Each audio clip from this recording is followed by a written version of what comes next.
Assalamualaikum warahmatullahi wabarakatuh. Perkenalkan, nama saya Siti Nurfadila, NM59. Di sini saya akan memaparkan tentang pengolahan data menggunakan media frontier. Yang pertama, di sini saya menggunakan data dengan jumlah responden yaitu 60. Lalu jenis datanya adalah cross section dengan kodenya yaitu 1. Lalu variabel terikatnya yaitu jumlah produksi, dan terdapat 5 variabel bebas yaitu benih, tenaga kerja, pupuk kandang, dan pestisida. Langkah pertama dalam pengolahan data ini yaitu mengubah data menjadi bentuk LEN. Di sini saya sudah mempunyai data dalam bentuk LEN. Kemudian kita copy datanya.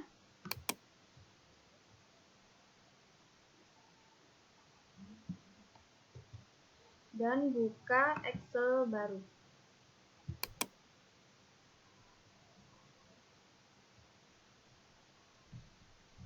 Kita paste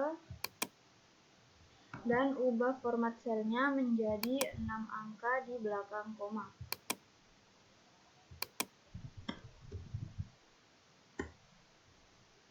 Setelah itu kita save as di dalam folder frontiernya dengan format nama yaitu epp dan type-nya yaitu teks MS-DOS. Kemudian save. Kita tutup tab-nya.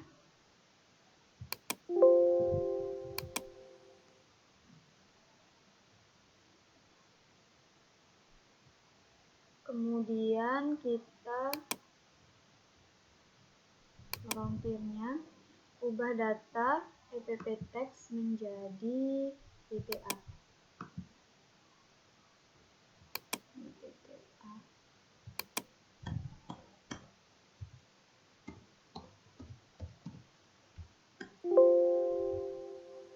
Selanjutnya buka frontiernya. Nah, ini adalah P, lalu 1, lalu ini yaitu epp namanya .dta, kemudian outputnya yaitu kita tulis epp.out, kemudian ini 1, lalu Y 60, karena kita menggunakan data sebanyak 60, dan ini adalah satu periode. Kemudian data observasinya adalah 60,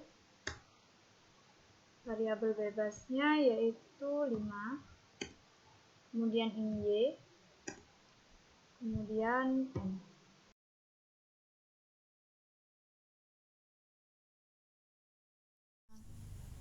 Dari hasil EPP yang out tadi diperoleh hasil seperti ini.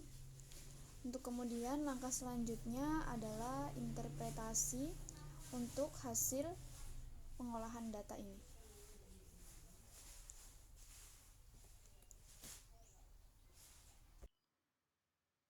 Baik, di sini saya akan menjelaskan mengenai interpretasi dari estimasi fungsi produksi frontier dari data yang telah diolah.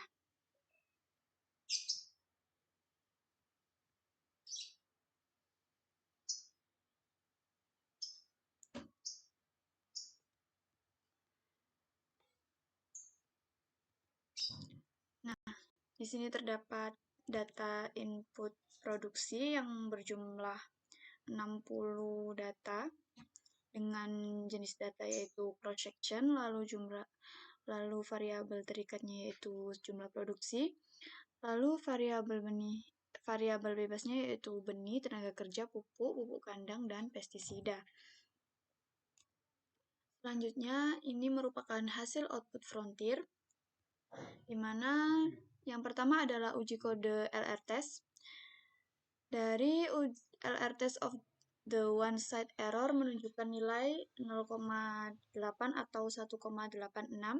Nilai yang digunakan untuk melihat adanya kasus efisiensi di lapang dengan hipotesis yaitu H0 tidak ada kasus inefisiensi di lapang, lalu H1 yaitu terdapat kasus inefisiensi di lapang. Nilai kode pound dengan tingkat kesalahan sebesar 5% adalah 5,138. Lalu berdasarkan tabel kode pound dapat diketahui bahwa nilai LR test yaitu sebesar 1,860 kurang dari nilai kode pound yaitu sebesar 5,138.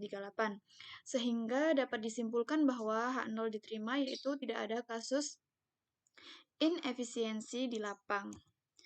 Lalu selanjutnya adalah uji nilai gamma, di mana di sini nilai T tabel adalah alfa yaitu 5%, yaitu sebesar 2,004045. Di mana berdasarkan hasil analisis yang telah dilakukan, diketahui bahwa nilai T hitung yaitu sebesar 4,877 lebih dari T tabel yaitu 2,004045. Sehingga diartikan bahwa 86,53% error term disebabkan oleh inefisiensi teknis, sedangkan sisanya yaitu 13,47% disebabkan oleh resiko. Selanjutnya yaitu uji pengaruh dari masing-masing variabel. Yang pertama pada beta 1, diketahui bahwa nilai alfa 5% dengan T hitung 3,181 lebih dari T tabel yaitu 2,004045 sehingga dapat disimpulkan bahwa variabel benih lahan signifikan. Yang berarti jika X1 dinaikkan sebesar 1%, maka output akan meningkat sebesar 0,374.